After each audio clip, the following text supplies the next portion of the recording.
Hello everyone, in this video I will show you how to fix Snapchat not working problem on Samsung Galaxy S26. So let's start the video. First of all, go to app library. Now here's to click on settings app. Now in setting, scroll down and click on apps. Now here scroll down and search Snapchat app. So you will see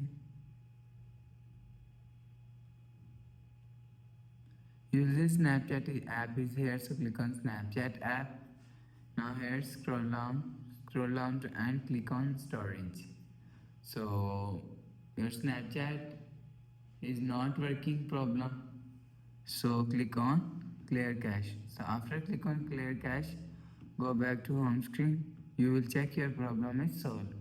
So that's how you can fix Snapchat not working problem on Samsung Galaxy S26. So if you like the video, please subscribe. Thanks for watching.